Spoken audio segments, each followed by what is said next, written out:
बंधु आचार्य प्रवर भगवद योगेंद्र स्वामी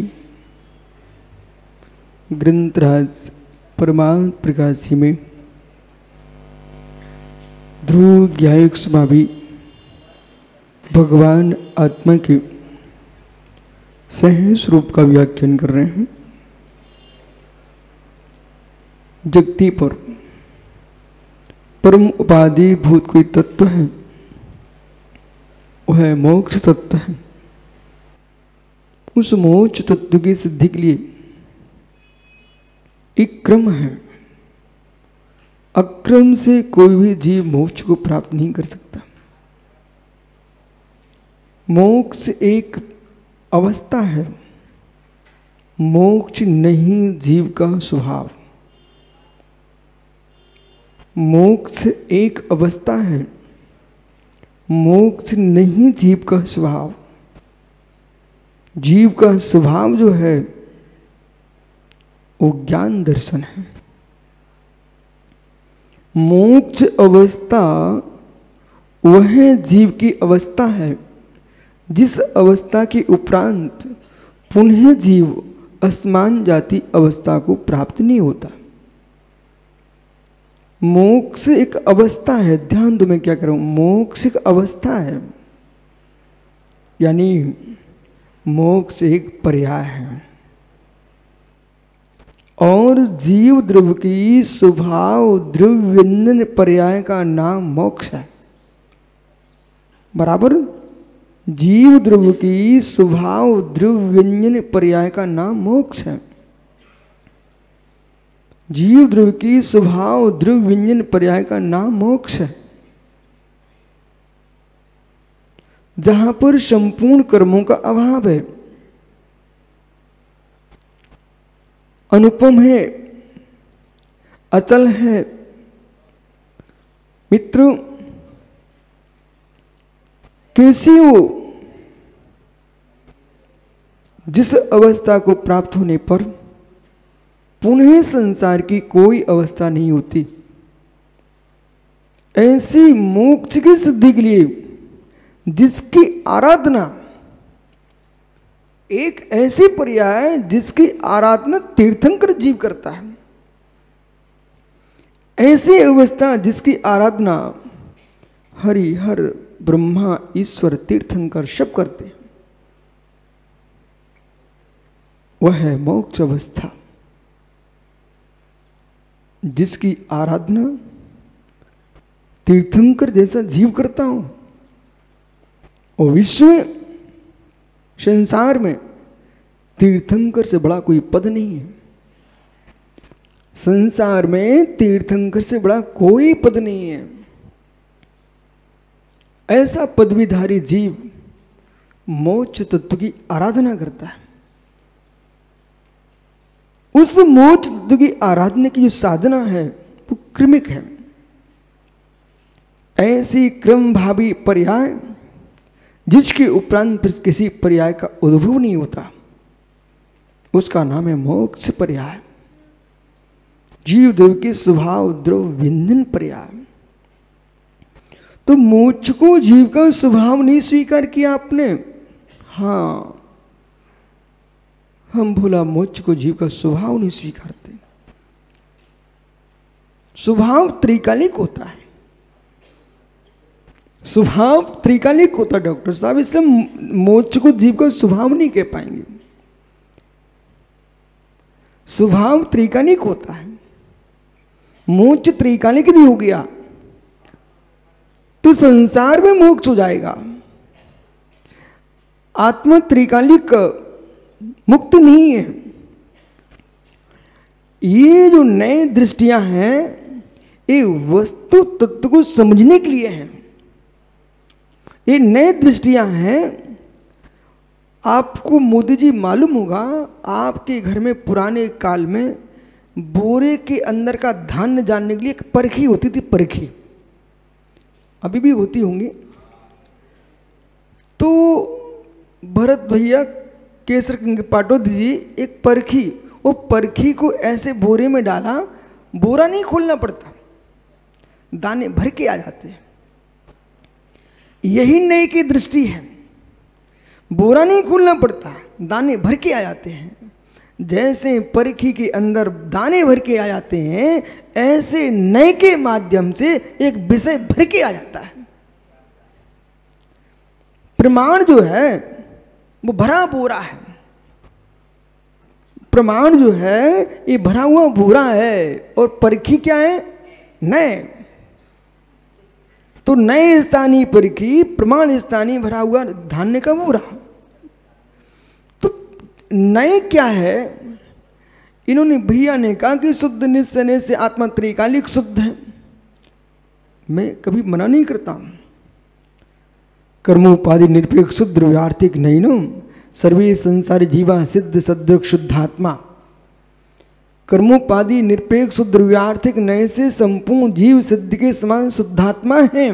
अब प्रश्न, सिद्ध के समान शुद्धात्मा है, हमने कहा महावीर बाकलीवाल जी ऐसे बैठे जैसे चक्रवर्ती बैठा हो। तो ऐसे बैठे चक्रवर्ती बैठा हो, इसका मतलब सदृश। उस सदृश में वही नहीं होता, सदृश में वही नहीं होता, वत होता है। सदृश में वत होता है, मतलब महावीर बाकलीवाल चक्रवर्ती नहीं है, चक्रवर्ती जैसे। इसी प्रकार से ज्ञानियों, जो संसारी जीव है उस सिद्ध के समान शुद्ध है, कर्मोपाधि निरपेक्ष। जैसे सिद्ध परमात्मा कर्म शून्य व्यक्त परमात्मा है, ऐसे आप शुद्ध निश्चय से भी व्यक्त परमात्मा नहीं हो, बराबर व्यक्त नहीं हो। वो तो परखी ने दाने दिखा दिए, नए ने हमें बता दिया है कि आप भी कर्मोपाधि निरपेक्ष देखोगे ना, तो ये तो इस नए को लोग जानते नहीं है, ये तो नरियल बता देता है। पानी को परखने वाले लोग एक श्रीफल हाथ में लेते हैं, और जहाँ कुआं खोदना है उस सामने से लेके चलते, वो नरियल खड़ा हो जाता है जहाँ पानी होता है। तो नरियल जो खड़ा हो गया जहाँ पानी होता है, नरियल खड़ा हो जहाँ पानी होता है, तो क्या नरियल ने पानी दे दिया? समझे ना एक एक विषय को। नरियल ने पानी दे दिया क्या आपको? पानी पी लोगे क्या आप तुम वहाँ से? नहीं, अभी तो पानी पीने के बहुत दिन है, फिर भी खुशी शुरू हो जाती है मोदी जी कि हमारे खेत में पानी है। बोले क्यों? नरियल खड़ा हो गया। जैसे जिस किसान को अपने खेत में पानी के लिए कुआं खोदना था, वो नरियल के खड़े होने पर खुश हो जाता कि हमारी भूमि में पानी है, ऐसे ही शुद्ध निश्चय ने तुम्हें खुश कर दिया। अरे भाई तू भी भगवान है, तू भी भगवान है। लेकिन नरियल कह रहा है कि मैंने पानी तो बता दिया लेकिन पिला नहीं पाऊंगा, पहले खुदाई कीजिए आप, तब निकलेगा। ऐसे शुद्ध निश्चय ने बता दिया कि विशुद्ध सागर तुम भी भगवान हो, ओ ज्ञानी जितने बैठे सब भगवान हो, लेकिन ये बता दिया है, अब खुदाई कीजिए आप। बिना चारित्र के, रत्नात्रि की आराधना के बिना आपको मेरे लिए सिद्ध प्रभु की पर्याय का पानी पीने को नहीं मिलेगा। इसलिए सूचक यंत्र को सूचक यंत्र मानिए। हाँ, आनंद आ गया। अब चलते यशोधर सागर जी, आपसे कुछ बात करना मुझे। हाँ, सुब्रत सागर ध्यान देने से बात क्या करना है। जिन जिन जीवों को, अब तो नरियल ने बता दिया पानी है, और नरियल ने पानी बताने के उपरांत क्या पानी पी लोगे उस भूमि का? जो पानी बताने वाला था वो दूसरा आदमी था, सुब्रत सागर जी। वो गया वास्तुकार, पानी बता के चला गया, पर पानी पिला के नहीं गया। अब फिर वो किसान दादा हमारे प्रकाश मोदी, किसान दादा बोल रहा हूँ, किसान दादा प्रकाश मोदी अब भी बैठ कर अपने मित्रों के बीच में जुगाड़ करते, भाई अब कहाँ से लोगों को बुलाऊं, और एक सफाई करने वाला भूमि का अलग आदमी बुला के लाएंगे। फिर यदि ट्यूबवेल खुलवाना है तो वैसी व्यवस्था सोच रहे हैं, कुआं खुदवाना है तो वैसी व्यवस्था देख रहे हैं, फिर भी विचार कर रहे हैं। पानी बता के चला गया, पंडित जी पानी बता के चला गया। सव्वे शुद्धहु शुद्धनया, पानी बता के चला गया जी। सव्वे शुद्धहु, डॉक्टर बच्चू कुमार जी, सव्वे शुद्धहु शुद्धनया, शुद्ध ने आपको बता दिया सारे जीव शुद्ध हैं। लेकिन ऐसा सुना सजल काला ने कि वो प्रकाश मोदी के खेती में पानी है, तो पानी इतना सुन लिया, खेत में पानी है। ये भाई साहब दौड़ के पहुंचे दुर्ग से, बोले सुना है कि अच्छा पानी है। वहां पहुंचे, खेत में तो धूल उड़ रही थी। बोले हमने तो सुना था प्रकाश मोदी खेत में पानी है, उसमें तो धूल उड़ रही है। अरे मित्र तुम क्या सुना, तुमने सही सुना लेकिन समझ नहीं पाए। सही सुना, ये राकेश पंडित जी को समझा रहा हूं। सही सुना, खेत में पानी है। सजल का नाम ही सजल था, वो पहुंच गया। बोले पानी है खेत में भाई, मोदी की खेती है। वहां गए तो धूल उड़ रही थी, गर्मी का मौसम था, धूल उड़ रही थी। बोले ठग लिया लोगों ने। क्यों? मैं तो आया था कि हमने सुना था कि जैसे दुर्ग की नसिया के कुआं मीठा पानी निकल पड़ा है, ऐसे मोदी खेत में निकल पड़ा। भाषा पकड़ना, मीठा पानी निकला है, मीठा पानी निकला। कौन बोल रहा? जो नरियल खड़ा किए थे, छड़ लिए घूम रहा था तांबे की, वो कह रहा मीठा पानी है यहाँ पर।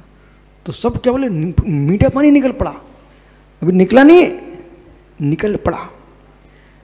ऐसे है जीव, भव्य सम्यक दृष्टि जीव, चाहे वो निगोदिया ही क्यों ना हो, मनुष्य नहीं निगोदिया ही क्यों ना हो, तब भी उसकी भूमि में मीठा पानी है। पर सजल पीने मत पहुंच जाना, अभी तुम्हें वो खेत ही दिखेगा। ऐसी एक इंद्री, दो इंद्री, तीन इंद्री, चार इंद्री, पांच इंद्री, त्रस स्थावर, यानी मार्गण स्थान में, गुड़स्थान में, पर्याप्ति में, प्राणों के बीच में 24 स्थानों पर जो तुम्हें जीव दिख रहे हैं, वे सभी अभी खेत खाली है, सूखी भूमि उड़ रही है, जमीन पे धूल, ये पानी नहीं है। तो इनमें आपको क्या करना पड़ेगा? अभी तो आपको पुरुषार्थ करना है, बहुत पुरुषार्थ करना है। भेद विज्ञान की अब तुम छेनी मंगाओ, उसके अंदर निर्णय करो, नक्शा बनवा पास कीजिए। ये सारी व्यवस्था तुम्हारी चाहिए पड़ेंगी। तो आचार्य कुंद भगवंत कहेंगे, यशोधर सागर जी, जो ध्यान की सिद्धि के लिए ज्ञान अभ्यास में तल्लीन है, इसलिए जितने श्रमणिया, जितने श्रावक श्रावका हैं, इन्हें सबको स्वाध्याय ध्यान की सिद्धि के लिए करना चाहिए। तुम दिन भर स्वाध्याय करते रहोगे तो ध्यान कब करोगे? तो स्वाध्याय के बाद थोड़ा विश्राम करो, ध्यान में जाओ। पर कुंद भगवंत के सामने पुनः एक प्रश्न पहुंचा, ये पंचम काल में चित्त शांत नहीं है, ये पंचम काल में चित्त शांत नहीं है, तो ध्यान कैसे करें? तब कुंद भगवंत ने बड़ा सुंदर कहा,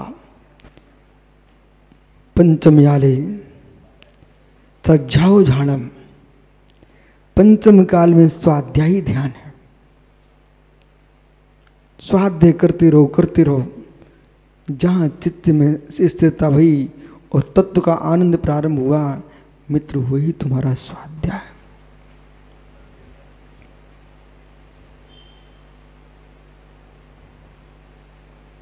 इतने जीव एक साथ ध्यान कर रहे हैं, एक साथ स्वाध्याय कर रहे हैं। क्या नवीन इसमें आपको शंका है? आप चाहे सोमवार हो चाहे रविवार हो, जब सभा में उपदेश होता है और जब सभी श्रोता शांत हो जाते, तो मुझे पूछना पड़ता क्या हो गया। उस समय जो श्रोताओं की अवस्था है, ऐसी एकाग्रता जो बनी है, मित्र, वही उसका ध्यान है। कुछ भी नहीं दिखता, कुछ भी नहीं दिखता, सब कुछ सामने होने पर भी कुछ भी नहीं दिखता। यही जीव की ध्यान साधना का योग है। इसलिए पल पल में स्वाध्याय का अभ्यास करो, ध्यान का अभ्यास करो। अन्य किसी भी क्रिया से आपको निर्वाण नहीं होगा, अंतिम लक्ष्य ध्यान है। और जैन दर्शन में जिस ध्यान को इतनी मुख्यता से देखा गया है, वहीं लोग ध्यान से दूर होते चले जा रहे हैं और क्रिया कांडों में अग्रसर होते चले जा रहे हैं। जबकि क्रियाधारा गौण वृत्ति है, ध्यान धारा प्रधान वृत्ति है। जो ध्यान धारा में प्रवेश करने में असमर्थ हैं, उन्हें क्रिया धारा में लगे रहना चाहिए। अन्यथा ध्यान भी नहीं कर पा रहे हो, वो क्रिया छोड़ के बैठ गए तो 5 पाप में तल्लीन हो जाओगे। ज्ञान नय, क्रिया नय। इसलिए ज्ञान नय, क्रिया नय। श्री आचार्य अमृतचंद स्वामी ने आत्मख्याति टीका श्री समय सार जी में ज्ञान ने क्रिया नहीं की व्याख्या की। जो संन्यास है वो ज्ञान ने का विषय है। जो संन्यास है वो ज्ञान ने का विषय है।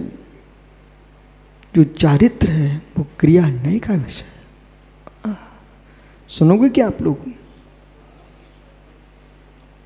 जो संन्यास है वो ज्ञान है, जो चारित्र है वो क्रिया न है। तेरे प्रकार के चारित्र का जो पालन योगी कर रहा है व्यवहार में, वो क्रिया नय का विषय है। इसी को अन्य दर्शनों ने क्या किया? ज्ञान कांड और क्रिया कांड 2 शब्द का प्रयोग किया। तो वेदों को उन्होंने क्रिया कांड में रखा और उपनिषदों को ज्ञान कांड में रखा। जैन दर्शन सनातन काल से कह रहा है जो विकल्पात्मक भूमिका है वो क्रिया न है, वो निर्विकल्प भूमिका है वो ज्ञान न है। अब क्रिया ने में सामायिक करना है, प्रतिकोण करना है, स्वाध्याय करना है, प्रत्याख्यान करना है, ओहो स्तुति करना है, वंदना करना है।